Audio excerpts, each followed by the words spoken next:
Welcome to star TV. ముందుగా headlines చూద్దాం.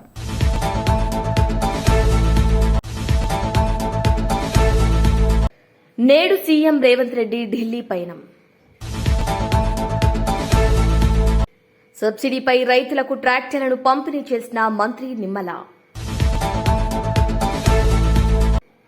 ANK స్కూల్లో అంతర్ జిల్లాల బాక్సింగ్, కరాటే పోటీలు ప్రారంభం. ఆంధ్రప్రదేశ్ మున్సిపల్ కార్మికుల సమస్యలు పరిష్కరించాలని ఆదోనిలో 6వ రోజు నిరాహార దీక్ష.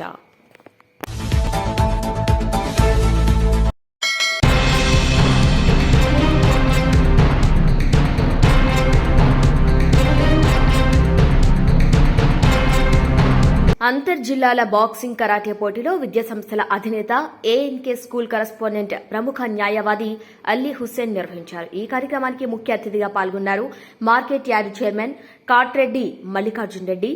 మూసాని చంద్రశేఖర్ రెడ్డి పాల్గొని యువతరం క్రీడల్లో రాణించాలని, క్రీడల్లో ప్రభుత్వం నుంచి అవకాశాలు కూడా ఇస్తున్నందుకు దాన్ని ఉపయోగించుకోవాలని క్రీడాకారులకు ఆయన సూచించారు. తదనంతరం కరాటే, బాక్సింగ్ క్రీడను ప్రారంభించారు.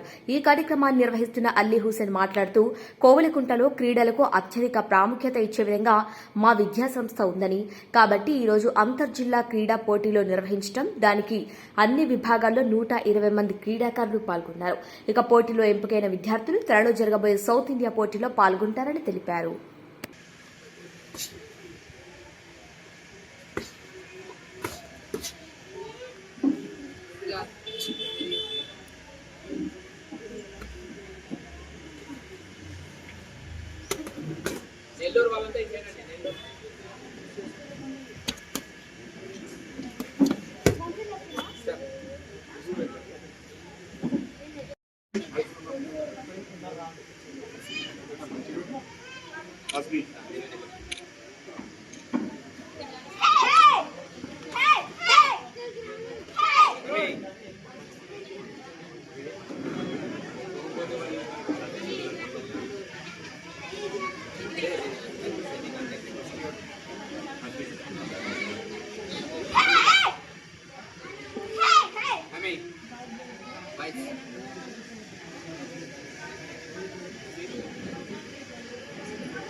Nandyal Nandyal first on second serve box good Pranil, Shem, very good.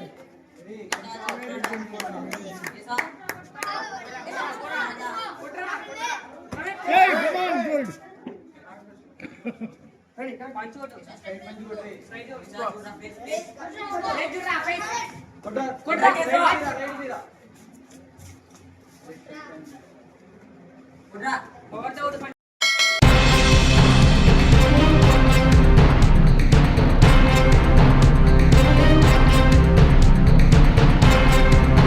Jagan నా స్నేహితుడు, చూసి చాలా కాలమైంది, చూడాలనిపించి వచ్చాను అని నాగార్జున ఓసారి తాడేపల్లి ప్యాలెస్ ముందు చెప్పారు.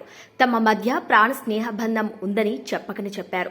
జగన్తో పాటు వ్యాపారాలు చేసిన వారితో జగన్ వ్యాపారాలు చేస్తున్నారు, అవి చాలా పెద్ద డీల్స్ అన్న ప్రచారం కూడా ఉంది.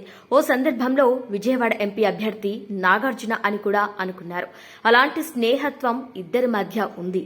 కానీ జగన్ ఇంట్లో జరిగిన అఖిల్ పెళ్లి పండుగలో జగన్ కానీ ఆయన కుటుంబం నుంచి కానీ ఎవరూ కనిపించకపోవటం చర్చనీయాంశంగా మారింది. నాగార్జున కుమారుడి పెళ్లికి వీలైనంతలో ప్రొఫైల్లో పూర్తి చేశారు. ఇంట్లో పెళ్లి చేశారు, స్టూడియోలో రిసెప్షన్ ఏర్పాటు చేశారు, అత్యంత ముఖ్యులకే పిలుపునిచ్చారు. ఇక తెలంగాణ సీఎం, డిప్యూటీ సీఎంతో పాటు ఏపీ సీఎంను పిలిచారు. పిలుపులకు అమరావతి వెళ్లి చంద్రబాబును కలిశారు. ఆ మేరకు సమాచారం బయటకొచ్చింది. ఇక డిప్యూటీ సీఎం పవన్ కళ్యాణ్, వైసీపీ అధినేత జగన్ ను పిలిచినట్లుగా ఎలాంటి ప్రచారమూ జరగలేదు. పిలిచారో లేదో తెలియదు. వారు మాత్రం పెళ్లిలో, రిసెప్షన్లో మాత్రం కనిపించలేదు.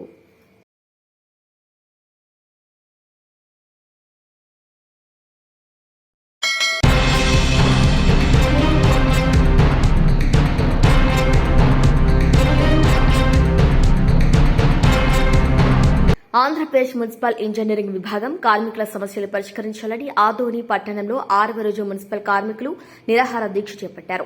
గత 10 ఏళ్ల నుండి ప్రభుత్వాలు కార్మికులపై పక్షపాతంగా వ్యవహరిస్తున్నాయని, గత 6 సంవత్సరాల నుండి తమ జీతాలు పెంచలేకపోయారని, నేడు కూటమి ప్రభుత్వమైన తమపైన సానుకూలంగా స్పందించి తమ డిమాండ్లను పరిష్కరించాలని కోరారు. ఆదోని మున్సిపల్లో 48 మంది కార్మికులు పనిచేస్తున్నామని చెప్పారు. ఇక ఆదోని పట్టణంలోని భీమా స్కూడర్లో 6వ రోజు నిరాహార దీక్ష చేపట్టారు. కార్మికుల డిమాండ్లు పరిష్కరించాలని కోరారు. ఆంధ్రప్రదేశ్ రాష్ట్ర మున్సిపల్ ఇంజనీరింగ్ వర్కర్స్ యూనియన్ పిలుపు మేరకు గత నెల 7వ తేదీ నుంచి నిరవధిక సమ్మెలు చేస్తున్నాము. సిడిఎంఏ గారి ఆదేశాల మేరకు ఈ నెల 2వ తేదీ మంత్రి నారాయణ గారితో చర్చలు జరగడం జరిగింది. చర్చలు విఫలమైన కారణంతో మేము విధులు బహిష్కరించి ఆదోని మున్సిపాలిటీ తరఫున విధులు బహిష్కరించి ఈ రోజుకి 6వ రోజు అవుతున్నది. ప్రభుత్వం మా మీద సానుకూలంగా స్పందిస్తుందని ఆశిస్తున్నాము. మా కోరికలేమి గొంతెమ్మ కోరికలు కాదు, సమాన పనికి సమాన వేతనం అడుగుతున్నాము. మా తోటి కార్మికులైన శానిటేషన్ వర్కర్లకు 20,000 ఇవ్వడం జరుగుతుంది. మాకు ఆ రకంగానే ఇవ్వమని మేము ప్రధాన డిమాండ్ చేస్తున్నాము. తర్వాత మాకు గవర్నమెంట్ స్కీమ్స్ ఏవి వర్తించడం లేదు. అమ్మఒడి అయితేనేమి, వసతి దీవెన అయితేనేమి, విద్యా దీవెన అయితేనేమి, అలాగే మా తల్లిదండ్రులకు పెన్షన్లు కూడా రావడం లేదు. అందుచేతనే మా కడుపులు కాలే మేము ఈరోజు రోడ్డున రావడం జరిగింది. మా ఆదోని మున్సిపాలిటీలో దాదాపు 86 మంది మేము అవుట్సోర్సింగ్లో పని చేస్తున్నాము. మేము గత 4 సంవత్సరాలుగా పోరాడుతూనే ఉన్నాము. మాకు జీతాలు పెంచి దాదాపుగా 6 సంవత్సరాలు అవుతుంది. గత ప్రభుత్వం కూడా మా పట్ల నిర్లక్ష్యం వహించడం జరిగింది. ఇప్పుడు వచ్చిన కూటమి ప్రభుత్వం అన్నా మాకు మేలు చేస్తుందనే ఉద్దేశంతోనే కూటమి ప్రభుత్వం ఏర్పడిన 3 నెలల తర్వాత నుంచి కంటిన్యూషన్ గా మేము సిడిఎంఏ గారికి అయితేనేమి, మంత్రులకైతేనేమి దఫల వారీగా మేము వినతి పత్రాలు సమర్పించడం జరిగింది. అయినా ఇంతవరకు మాకు ప్రభుత్వ అధికారులు అయితేనేమి, రాష్ట్ర నాయకులు అయితేనేమి మా పైన ఎలాంటి ప్రేమ చూపించుకోక మాకు ఎలాంటి హామీ ఇవ్వకపోవడం వల్లనే ఈరోజు ఆంధ్రప్రదేశ్ రాష్ట్ర వ్యాప్తంగా అవుట్సోర్సింగ్ కార్మికులందరూ ఇంజనీరింగ్ కార్మికులందరూ ఇవాళ విధులు బహిష్కరించి రోడ్లపై రావడం జరిగింది. మేము ఆదోని మున్సిపాలిటీ తరఫున విధులు బహిష్కరించి ఈ రోజుకి 6వ రోజు అవుతుంది. ఇప్పటికైనా అధికారులు మా ఆకలి బాధలు గమనించి మమ్మల్ని చర్చలు పిలిచి మా జీతాలు పెంచే విధంగా, అలాగే సంక్షేమ పథకాలు మాకు వచ్చే విధంగా ఒక ఆశతో మేము ఎదురు చూస్తున్నాము. కాబట్టి అధికారులు, ప్రభుత్వ నాయకులైతేనేమి మా పట్ల చిత్తశుద్ధి పెట్టి మా జీతాలు పెంచుతారని ఆశిస్తున్నాము. మా ప్రధాన డిమాండ్లు వచ్చేసి సమాన పనికి సమాన వేతనం,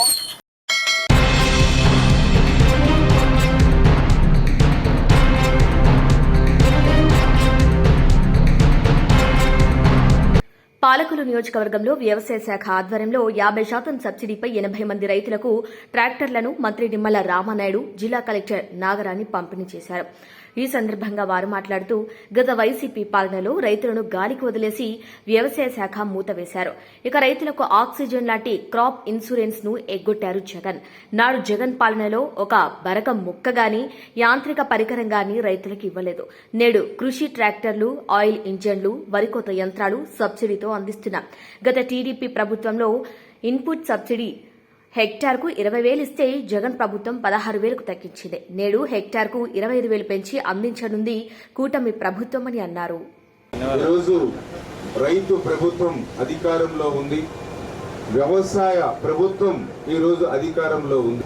ఎందుకు ఈ మాట చెప్తూ ఉన్నానంటే, ఈ రోజునే కాదు, ఆ రోజు 2014లో చంద్రబాబు నాయుడు గారు ముఖ్యమంత్రి అయినప్పుడు మరి వ్యవసాయానికి కూడా ఒక ప్రత్యేకమైనటువంటి బడ్జెట్ ని పెట్టాలనేటువంటి విధానంలో ఒక వ్యవసాయానికి కూడా ఒక ప్రత్యేక బడ్జెట్ పెట్టడం దగ్గర నుంచి ఏదైతే వ్యవసాయానికి సంబంధించి ఇన్సూరెన్స్ కానీ, ఇన్పుట్ సబ్సిడీ కానీ, వ్యవసాయ యాంత్రీకరణ కానీ, అదేవిధంగా మరి సాయిల్ హెల్త్ కార్డులు కానీ, ఇట్లా అనేకమైనటువంటి విప్లవాత్మకమైన మార్పులు వ్యవసాయంలో తీసుకొచ్చినటువంటి పరిస్థితి చంద్రబాబు నాయుడు గారి హయాంలో మనందరం కూడా చూడటం జరిగింది.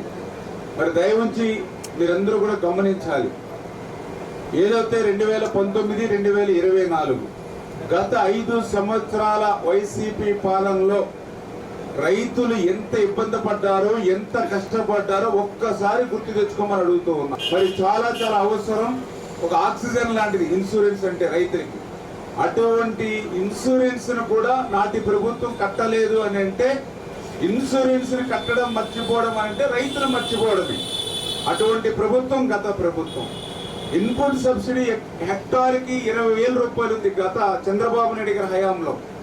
ఖర్చులు పెరిగాయి కాబట్టి 20,000, 25,000, 30,000 పెంచుతారని అనుకుంటే రివర్స్ ప్రభుత్వం 16,000కి ఇన్పుట్ సబ్సిడీ తగ్గించి రైతులు దగా చేసింది గత ప్రభుత్వం. మళ్ళీ ఈ రోజు హెక్టార్కి 25,000 రూపాయలు పెంచి ఇవాళ రైతుకు బాసటగా నిలుస్తుంది మన కూటమి ప్రభుత్వం. అంతేకాదు ఇవాళ వ్యవసాయ యాంత్రీకరణ ఉంది.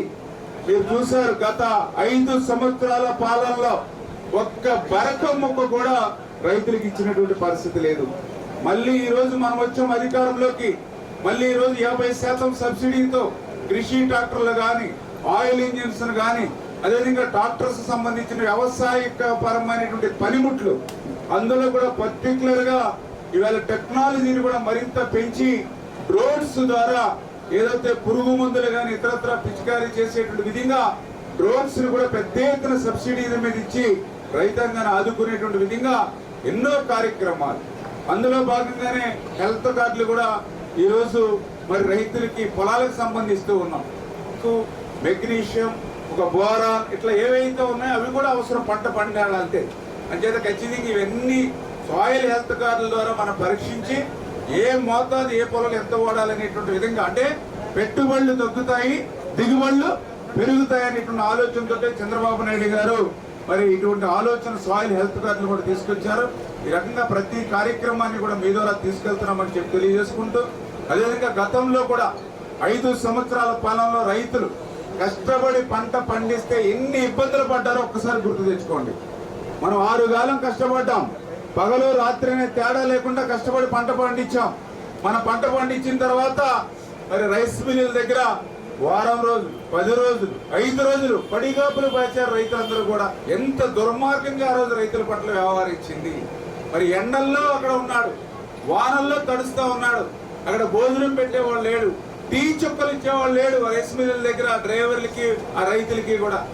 ఎందుకంటే ఎక్కడైనా టౌన్లోకి వెళ్ళి భోజనం చేసాం, టిఫిన్ చేసి వస్తామనంటే మళ్ళీ ఇక్కడ ధాన్యం బస్తాలు ఉన్నాయి, కాపలా ఉండాలి. ఆ రకంగా వారం 10 రోజులు రైస్ మిల్లుల దగ్గర పడిగాపులు కాచేటువంటి పరిస్థితి గత పాలనలో ఈ రోజు మీరు చూస్తూ ఉన్నారు. మీకు నచ్చినటువంటి మిల్లుకి మీరు ధాన్యం తోలుకోవచ్చు, మీకు నచ్చినటువంటి మిల్లుకి ధాన్యం తోలుకోవచ్చు. 48 గంటల్లోనే 90% మంది రైతులకి మేము ధాన్యం లెక్కేసాం. ఇంకా 5-10% మంది మొన్న ఏదైతే లేట్ గా ఎవరైతే ఇచ్చారో వాళ్ళు కూడా తొందరలోనే అమౌంట్ కూడా పడుతుందని చెప్పి తెలియజేసుకుంటూ, గత ప్రభుత్వం కూడా 1640 కోట్ల రూపాయలు ధాన్యం బకాయిలు పెడితే మళ్ళీ గత ప్రభుత్వ బకాయిలు కూడా ఈ రోజు మనం చెల్లించాం. అంటే ఈ రకంగా ఇప్పుడు కూడా రైతు పక్షపాతిగా, రైతు ప్రభుత్వంగా ఈ రోజు తెలుగుదేశం, జనసేన, బీజేపీ ప్రభుత్వం పనిచేస్తుందని చెప్పి తెలియజేసుకుంటూ, అదేవిధంగా నేను కూడా ఒక రైతు కుటుంబం నుంచి వచ్చిన వ్యక్తిని. అందుకే అందరికీ రోడ్లు ఉన్నాయి. ఇవాళ నియోజకవర్గ హెడ్ క్వార్టర్ ఉంది, హెడ్ క్వార్టర్ నుంచి జిల్లా హెడ్ క్వార్టర్ ఉన్నాయి. హైదరాబాద్, వైజాగ్ ఎక్కడికి వెళ్ళినా 4 lanes 6 lanes. కానీ అందరికీ అన్నం పెట్టేటువంటి అన్నదాతకి మాత్రం రోడ్లు లేనిటువంటి స్థితిని గుర్తు పెట్టుకుని ఇవాళ పెద్ద ఎత్తున మరి కోట్ల రూపాయలు ఈ రోజు నియోజకవర్గాన్ని తెచ్చి ఇవాళ రైతులకి పెద్ద ఎత్తున గ్రావెల్ రోడ్లు వేస్తూ ఉన్నటువంటి విషయాన్ని ఈ సందర్భంగా మీకు గుర్తు చేస్తూ ఉన్నా. 14-19లో వేస్తాను నేను గ్రావెల్ రోడ్లు. మరి 19-24 5 సంవత్సరాల గత వైసీపీ పాలనలో ఎక్కడైనా ఒక తట్ట కంకర వేస్తారా మీ రోడ్లు అని అడుగుతూ ఉన్నాం. మరి 5 సంవత్సరాలు ఒక తట్ట కంకర రైతుకి అయినటువంటి పార్టీ మళ్ళీ మనకి ఏ ముఖం పెట్టుకుని రైతు దగ్గరికి వస్తారో మీరు ప్రశ్నించవలసినటువంటి అవసరం ఉంది. అదేవిధంగా ఆ రోజు 14-19లో డ్రైన్స్ గాని, కెనాల్స్ గాని డీసిల్టింగ్ చేశాను. నేను అడుగుతున్నా, గత 5 సంవత్సరాల వైసీపీ పాలనలో ఏ మేజర్ ట్రైన్ గాని, మైనర్ ట్రైన్ గాని, కోడు గాని, కెనాల్ గాని ఎక్కడైనా ఒక తట్ట మట్టి తీసారా అని అడుగుతూ ఉన్నా. 5 సంవత్సరాలు ఒక తట్ట మట్టి తీయకుండా ఈ రోజు మళ్ళీ ఏ ముఖం పెట్టుకుని రైతు దగ్గరికి వైసీపీ పార్టీ వస్తుందని చెప్పి ప్రశ్నించవలసినటువంటి పరిస్థితి ఉందని మీ ద్వారా తెలియజేస్తూ ఉన్నా. నేను అడుగుతూ ఉన్నా, 5 సంవత్సరాల వైసీపీ పాలనలో ఏటు గట్టికి ఒక్క రూపాయి కూడా నిధులు తేలేనటువంటి మీరు ఏ ముఖం పెట్టుకుని ఈవేళ ఈ నియోజకవర్గంలో మళ్ళీ వైఎస్ఆర్సీపీ పార్టీ తిరుగుతారని చెప్పి ప్రశ్నిస్తూ ఉన్నా. అందుచేత ఈవేళ ప్రజలందరూ కూడా గుర్తుపెట్టుకోండి, 5 సంవత్సరాల వైసీపీ పాలన అంటే మోసం, దగ. ఇది దయవుంచి అందరూ కూడా గుర్తుపెట్టుకుని మళ్ళీ ఇంకొకసారి ఆ మోసం, దగాతో మళ్ళీ మోసం చేయడానికి మన దగ్గరికి వస్తూ ఉన్నటువంటి పరిస్థితి. అటువంటి పరిస్థితి నుంచి మళ్ళీ రాష్ట్రాన్ని, ఈ రాష్ట్ర ప్రజల్ని, రైతాంగాన్ని కాపాడుకోవాల్సిన పని మనందరి మీద ఉంది. ప్రజల కోసం, రైతుల కోసం పనిచేసేటువంటి ప్రభుత్వం ఏంటి? కేవలం లూటీ కోసం, దోపిడీ కోసం ఇసుకలో ఎంత వస్తుంది, లిక్కర్లో ఎంత వస్తుంది, మైన్స్ లో ఎంత వస్తుంది, విలువైన భూములు కొట్టేస్తే ఎంత వస్తుంది అనేటువంటిది వైసీపీ ప్రభుత్వం. రెండింటికి తేడాను గమనించండి. ఒక్కసారి మోసపోయినందుకే 20 సంవత్సరాలు వెనక్కిపోయాం. మళ్ళీ ఇంకొకసారి మోసపోతే మళ్ళీ రాష్ట్రంలో ఇప్పుడు కనీసం బట్టలు వేసుకుని తిరుగుతూ ఉన్నాం. మళ్ళీ గోచీగుట్ట కూడా మళ్ళీ రాష్ట్రానికి దొరకనటువంటి పరిస్థితి ఉంటుంది. అని చేత దయ ఉంచి విద్యులైనటువంటి మీరందరూ కూడా గుర్తుపెట్టుకుని భవిష్యత్తులో నడవాలని.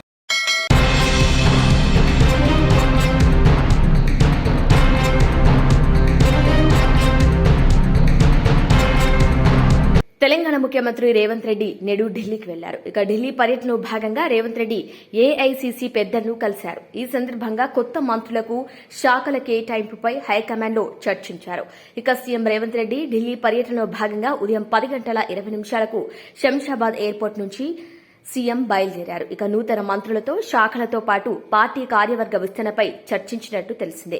ఇక స్థానిక సంస్థల ఎన్నికల ముందు ఎస్సీ వర్గీకరణ, బీసీ కులగణనపై భారీ బహిరంగ సభలు పెట్టాలని కాంగ్రెస్ నిర్ణయించింది. దీనికి సంబంధించి సభల తేదీలను ఫైనల్ చేసే అవకాశం కూడా ఉన్నట్లు సమాచారం. ఇక రాష్ట్ర మంత్రివర్గంలో కొత్తగా చోటు దక్కించుకున్న 3కి నేడో రేపో శాఖలు కేటాయించే అవకాశం ఉందని ప్రభుత్వ వర్గాలు వెల్లడించాయి. ఆదివారం పొద్దుపోయాక కొత్త మంత్రులకు శాఖలు కేటాయిస్తారనే ప్రచారం సాగింది.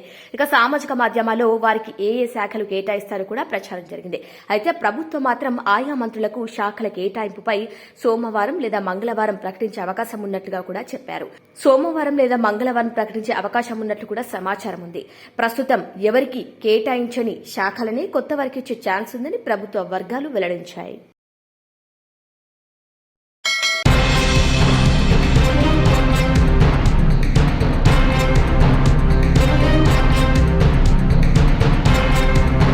బులెటిన్ ముగించే ముందు హెడ్లైన్స్ మరొకసారి.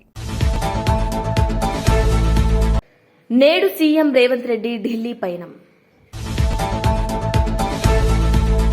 సబ్సిడీపై రైతులకు ట్రాక్టర్లను పంపిణీ చేసిన మంత్రి నిమ్మల. ఏఎన్కే స్కూల్లో అంతర్జిల్లాల బాక్సింగ్, కరాటే పోటీలు ప్రారంభం. ఆంధ్రప్రదేశ్ మున్సిపల్ కార్మికుల సమస్యలు పరిష్కరించాలని ఆదోనిలో 6వ రోజు నిరాహార దీక్ష. Bulletin updates keep watching star TV.